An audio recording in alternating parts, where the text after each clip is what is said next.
กำลังจากที่น้องนาวหรือว่าน้องกิตติมามาไล่เงินอ่าเพิ่นได้เจอกับพ่อ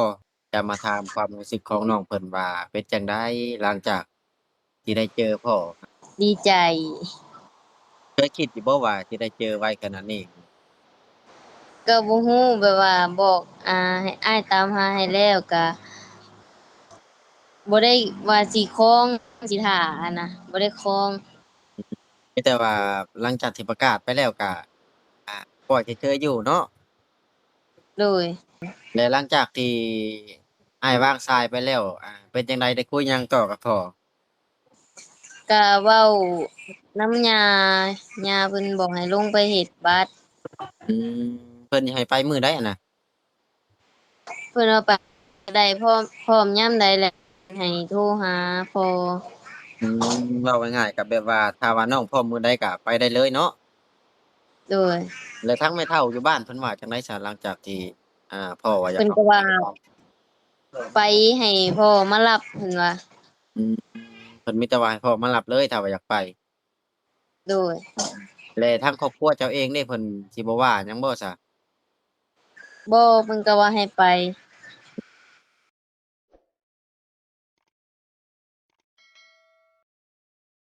เอ้าพี่น้องเอ้ยก็หลังจากที่น้องนาวหรือว่าน้องกิตติมามาไล่เงินเพิ่นได้เจอกับพ่อเนาะบ่แม่นก็ได้แจ้งข่าวดีเพิ่นไปแล้ว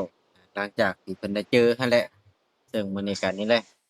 จะมาถามความรู้สึกของน้องเพิ่นว่าเป็นจั่งใดหลังจากที่ได้เจอพ่อเอาก่อนอื่นก็สบายดีเด้อน้องหล่ะเด้อสบายดีเฮ็ดหยังอยู่อันนั้นน่ะนั่งเล่นอืมก็คือมื้อนี้นี่แหละอ้ายว่าสิมาถามความรู้สึกของเจ้าว่าเป็นจั่งใดหลังจากที่เจอพ่อดีใจบ่ดีใจเคยคิดอยู่บ่ว่าสิได้เจอไวขนาดนี้ก็บ่ฮู้แบบว่าบอกให้อ้ายตามหาให้แล้วก็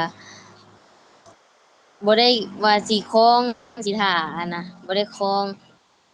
มีแต่ว่าหลังจากที่ประกาศไปแล้วก็ก็จะเจออยู่เนาะโดย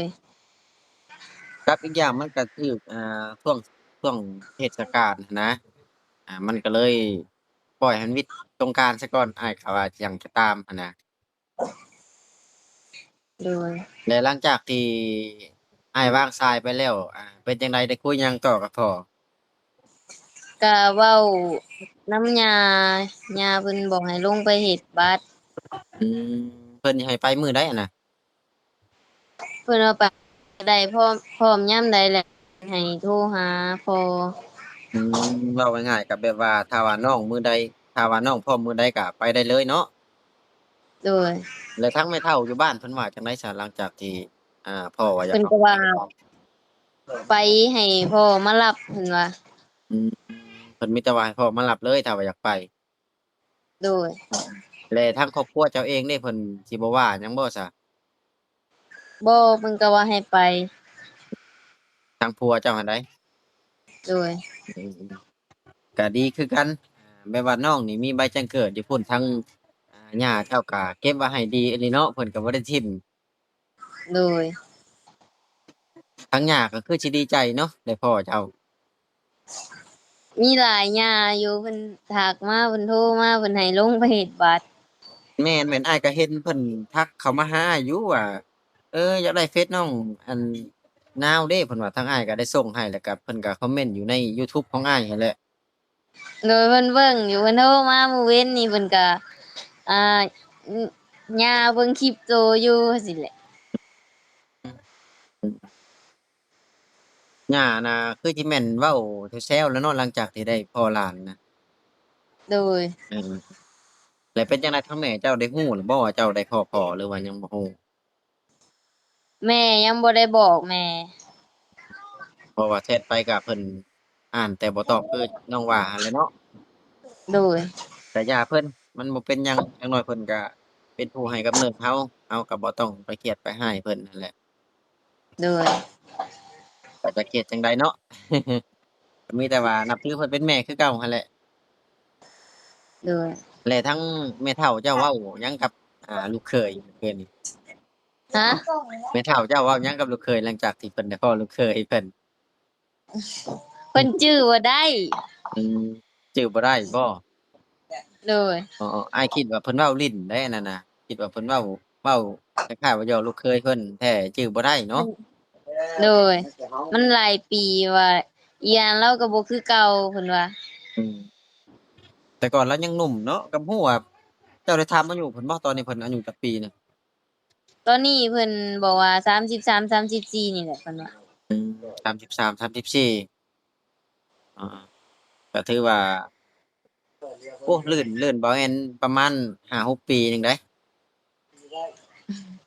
เจ้าว่าอ้ายอายุจักปีแล้วเจ้าอะบ่ฮู้อ้ายอายุ27ปีแล้วเด้เฒ่าคือกันเลยนะ ก็27ปีถ้าว่า33ปีก็โอ้คนอื่นบางแม่นก็มีแต่6ปีโดยคือจังว่าเว้าเรื่องสูงเรื่องเตี้ยบ่แม่เจ้าเตี้ยบ่เจ้าจังว่าเจ้าเตี้ยบ่แม่นได้ยินแม่ใหญ่เพิ่นเว้าว่าอ่าเฮาอันเตี้ยคือพ่อก็เลยถามมึงว่าเตี้ยคือพ่ออีหลีบ่แต่ว่าหลังจากที่เห็นพ่อเจ้าก็คือว่าคนบ่ได้เตี้ยเดะตามที่เห็นในคลิปกันเนาะโดยเห็นในกล้องน่ะก็คือว่าคนปกติหรือว่าเพิ่นเห็นแต่หน้าบ่เห็นแต่หน้าเฮาก็สังเกตออกเนาะเพราะว่าเบิ่งกะตนกะโตแข้งขาเพิ่นนั่นน่ะโดยจักแล้วแม่เจ้าแม่เจ้าได้ก็แม่ก็สูงบ่หรือเตี้ยแม่ก็บ่ได้สูงปานใดกว่าเจ้าบ่ โดยกว่าและคนทางบ้านเจ้าก็ฮู้แล้วบ่ว่าเจ้าหันจะเจอพ่อซะบ่จักอันนี้ เอ้าก็ดีใจนำที่น้องได้เจอพ่อหั้นแหละ แต่ว่าทางพ่อก็เว้าบ่ค่อยเก่งปานใดเนาะ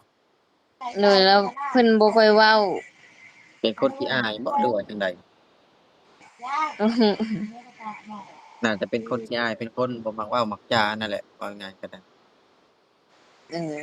คือว่าเพิ่นบ่ได้สร้างครอบครัวเลยบ่หลังจากที่เลิกกับแม่เจ้าเพิ่นบอกว่าเพิ่นยังบ่มีค่ะเพิ่นมีแฟนอยู่อืมมีแฟเพิ่นยังบ่นอยู่มีเมียอืมยังบ่ทันมีแฟนเนาะเลยอืมโดย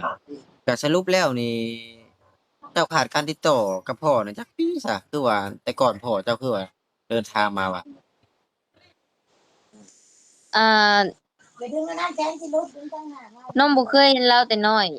บ่เคยเว้าเคยจานำเลาเลยเพิ่นว่าแต่น้อยเนาะแต่ว่าเพิ่นน่ะเคยมาเนาะตอนที่เจ้าเกิดอ่าอายุน้อยๆเนาะคือว่าแม่เจ้าโดยเพิ่นเคยมาใหญ่เจ้าอาจจะจำบ่ได้เนาะแบบว่ายังน้อยโดยยังจำความถ้าบ่ได้ว่าสมมุติเคยเห็นพ่อก็คือจะจากไปตอนไหนจำบ่ได้อืมฮะอาจจะจำบ่ได้ว่าพ่อเคยมาแหละพ่อจากไปอาจจะจำบ่ได้แบบซั่นเนาะโดย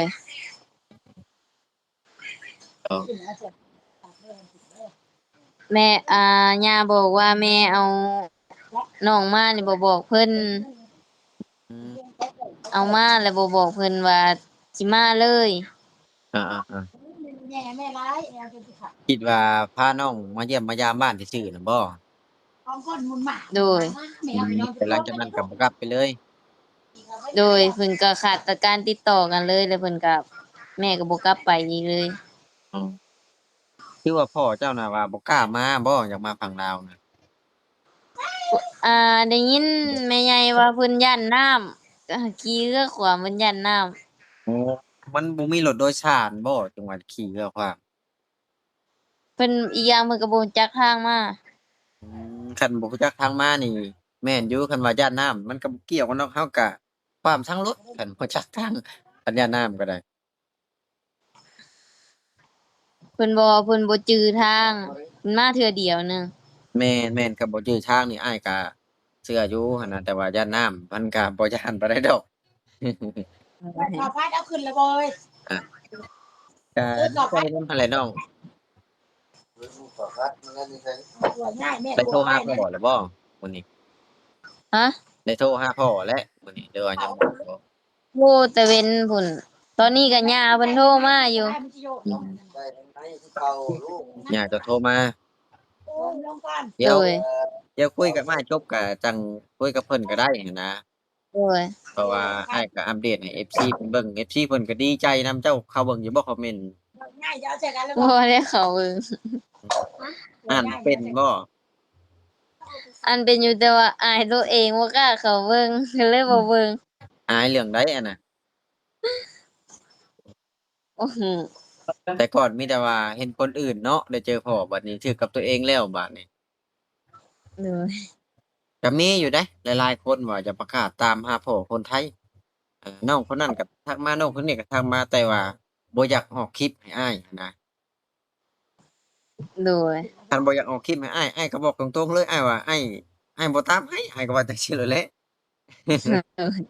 เพราะว่าอ้ายเฮ็ดคลิปแบบนี้เด้อ้ายก็จำเป็นต้องเอ่อให้ออกคลิปเนาะแต่ว่าเราก็อาศัยเอาคลิปมาลงคลิปจนได้เพิ่นว่าโอ้บ่แม่นนี่ผู้ดีแท้ว่าบ่ตามให้ก็แบบว่าคล้ายๆว่าเขาก็บ่พอใจเนาะบ่เต็มใจอยากออก โดย ก็คือน้องนี่เต็มใจออกอ้ายก็ประกาศให้เลยหั้นนะเฮ็ดบ่เฮ็ดบ่จักเนาะพี่น้องคือออกคลิปก่อนมันก็มีสิทธิ์หลายกว่าเนาะ โดย นี่ก็อายคือกันแต่ว่าอยากเห็นพ่อนะ เช้าแล้วอาย อาย เนาะ ก็จะใครกว่าเก่าเนาะ โดย เพราะว่าโดนๆไปก็แฮ่งชินนั่นแหละนี่แหละอ้ายก็โทรไปอัปเดตโดนๆก็โทรไปเทื่อหนึ่งอะนะบางทีเจ้าสิไปเยี่ยมไปยามพ่อก็อ้ายก็อยากให้เจ้าส่งข่าวมาให้ก่อนบางทีอ้ายสิโทรอัปเดตเจ้าอะนะแต่ว่า โดย ไปก็บอกข่าว บางทีอ้ายมีเวลาบางทียกตัวอย่างปุ๊บเจ้าสิเดินทางไปมื้ออื่นให้สละเวลาแล่นไปอัปเดตฮอดเรือนก็มีอะนะ โดย ว่าว่างก็อยากให้ส่งข่าวก็ถือว่าเดือนนี้อ้ายตามหาให้ก็ถือว่า โอ้เจอหลายคนเด้เดือนนี้นะลูกครึ่งไทยลาวบางคนก็ทักมาก่อนน้องก็มีทักมาว่าอ้ายอยากตามหาพ่อทักมาบัดว่าน้องบ่สะดวกออกคลิปเด้อบัดว่าอ้าวแนวนี้ก็มีบัดนี้ ข้อมูลมันก็ชัดเจนนะครับมีแต่ว่าจำบ้านบ่ได้จักว่าเพิ่นอยู่บ้านอีหยังวะอ้ายก็ลืมเลยเพิ่นเว้าอยู่ในคลิปน่ะ เพิ่นบอกว่าย่าบอกว่าบันดงแสนสุขอะ บ้านดงแสนสุข บ้านดงเพิ่น เพราะว่าเราฮู้ตำบลอำเภอเด้ โดย ก็คือทางแม่ย่าจะเว้าหั้นแหละว่าทางนายบ้านเพิ่นก็ไปถามว่ามีหลานเป็นคนลาวบ่เพิ่นย้านแก๊งต้มตุ๋นนั่นนะ โดย ก็ตามหาย้านจั่งซั้นจั่งซี้ก็แม่นความเพิ่นอยู่ความปลอดภัยก็ต้องมาก่อน โดย ถ้ามีเหตุผลเพิ่นก็สามารถให้คำตอบเราได้แหละบางคนถ้าว่าบ่มีหลานอีหลีเพิ่นก็ตอบว่าบ่มีหลานนั่นแหละเนาะ โดย เพิ่นมีอีหลี นี่เพิ่นบอกว่าคันแม่บ่พาเมื่อย่าก็สิเลี้ยงสิเบิ่งเอาอยู่ดอกเพิ่นว่า อืม อันนี้แม่โตเพิ่นพาเมื่อแล้วอะตอนอ้ายทักมาแรกๆก็ใจเต้น เชื่ออยู่บ่ตอนทักไปแรกๆนะ ก็ยังบ่ปานใดแต่ว่าตื่นเต้นโอ้โฮใจมันเต้น ตื่นเต้นเลยเนาะ โดย จนบ่ตอบมาเลย เอออ้าวอ้ายคิดว่าอ้าวน้องนาวนี่บ่ดีใจบ่ว่าทักไปว่าพ้อๆเด้อว่าคือสมออยู่โดยมาบัดสมออยู่หั้นนะ มันแบบว่ามันตื่นเต้นแฮงมันบ่มีคำสิเว้าเลย อืมจนกระทั่งอ้ายจนโทรไปหาพ่อเจ้าเด้จังมาโทรหาเจ้ารอบสองน่ะโทรไปถามเพิ่นก็ว่าดีใจ หลังจากนั้นก็ได้ดึงกันเข้ากลุ่มหั้นแหละ โดย เพราะว่าทุกสิ่งทุกอย่างก็ต้องออกคลิป เพราะว่าหลายๆคนก็มีเด้ว่าอยากให้อ้ายน่ะเดินทางไปตามหาลูกครึ่งไทยลาวเทิงฝั่งไทยเลยเพิ่นว่าเพราะว่ามันก็บ่ฮู้ว่าสิเอางบมาแต่ไสเนาะน้อง โดย หนึ่งมาเฮาทางรถลงไปสวรรค์นี่ก็เบิดแล้วนี่ไปจำบัตรน่ะก็เบิดแล้ว ช่วงนี้น้ำมันมันแพง แม่นน้ำมันก็แพงๆ FC ก็ย่องเจ้าหลายว่าเว้าคือคนไทยว่าเว้าคือคนไทยเว้าดีพูดจาม่วนเพิ่นว่าหั้นนะ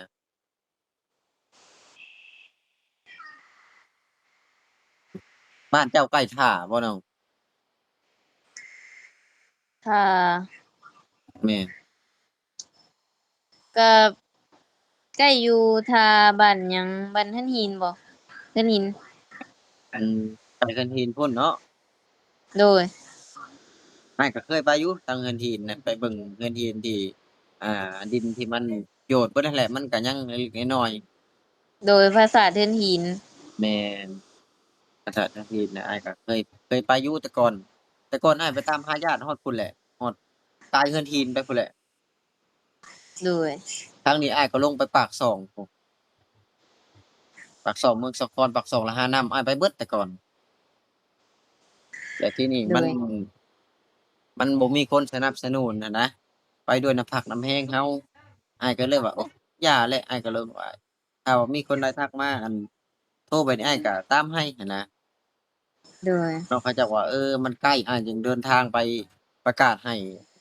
นั่งหน้าต่อหน้าเลยแต่อ้ายก็ประกาศให้อยู่หั้นนะแต่ว่ามันโดไกลยนี่มันไกลก็โอ้ถือว่าห่างกันหลายเติบเลยเนาะบ้านน้องกับบ้านอ้ายนี่โดยบ่แม่น100ปลายกิโลผมบ่จักก็บ่ฮอด อยู่บ้านใดจ้ะบ้านอ้ายน่ะอยู่ใกล้ๆรักชา15ผ่านรักชา15มารู้จักบ่รักชา15ฮู้อยู่อืมแต่ว่าอ้ายบ่ได้อยู่บ้านอ้ายมาสร้างครอบครัวก็เลยมาอยู่บ้านเมียโดยแต่ว่าจากรักชา15ไปฮอดเรือนหินน่ะก็ประมาณเท่าไร50-60โลเนาะประมาณนั้นแหละเนาะอันนี้เป็นประมาณนั้นพุ่นแหละก็บ่กว่าบางทีก็อาจจะกว่าก็ได้โดยเพราะว่าปัจจุบันนี้ก็บ่ฮู้ว่ามันเป็นทางยางเบิดแล้วบ่หั้นน่ะอ้ายก็ไปหลายปีแล้วเฮือนหินเฮือนหินเป็นแต่ในเฮือนหินแหละทางอย่างอยู่บ้านดุงมันบ่ได้เป็นนั่นแหละถ้าเขาเจ้ามีโอกาสผ่านไปทางนั้นก็สิได้ไปอัปเดตฮอดบ้าน โดยก็บ่มีหยังหลายเด้อน้องหลาเด้อมื้อนี้ก็นี่แหละอัปเดตแล้วก็ถามข่าวถามข่าวอ่าถามความดีใจว่าดีใจบ่ก็ดีใจเนาะก็ดีใจหลังจากนั้นมีแต่พร้อมว่าถ้าว่าเจ้าพร้อมไปทำบัตรมื้อใดทางพ่อกับย่าเจ้าก็ยินดีต้อนรับเสมอเนาะโดยเนาะก็มีเพิ่แต่ว่านว่าไปเดือนหน้าก็ได้เพิ่นว่าพอดีอายุ15ไปเฮ็ดเลยเพิ่นว่าแม่นมันก็สิเบิดอ่าเกณฑ์อายุแล้วได้มันสิเบิดที่เพิ่นวางเป้าหมายไว้หันนะโดยนำใบแจ้งเกิดนี่เพิ่นอายุฮอด15ปีหลังจาก15ปีเพิ่นก็จะเปลี่ยนแบบใหม่หั้นนะก็พอดีหั้นนะ ว่าอยากไปโดยนะอันนี้ก็บ่ได้บังคับนะก็มีแต่สุดแล้วแต่เจ้านะเออเพราะว่าคนไทยเพิ่นสามารถให้มีใบแจ้งเกิดตั้งแต่เพิ่นให้สามารถให้เฮ็ดบัตรประชาชนไทยตั้งแต่อายุ7ขวบอะนะ55โดปียหลังจาก15ปีเพิ่นก็จะเปลี่ยนกฎเกณฑ์ใหม่นะโดยประมาณนี้แหละจั่งใดทางอ้ายก็ดีใจนำเด้อน้องเด้อโดยที่ได้สมหวังได้เจอพ่อก็คิดบ่ฝันว่าจะได้เจอไวเนาะโดยประมาณอาทิตย์หนึ่งผมบ่จักเนาะฮอดบ่บ่ฮู้เลยบ่ได้นับมื้อก่อนสงกรานต์ก่อนที่ฮอดสงกรานต์หั้นน่ะประมาณอาทิตย์หนึ่งเนาะโดยเอาก็ซั้นสำหรับคลิปนี้ก็ขอตัวจบคลิปเด้อน้องหลานเด้อมื้อหน้ามื้อในอ้ายก็โทรไปอ่าดินน้ำหรือว่าโทรไปถามข่าวถามข่าวเด้อโดยเอาสบายดีน้องหลาสวัสดี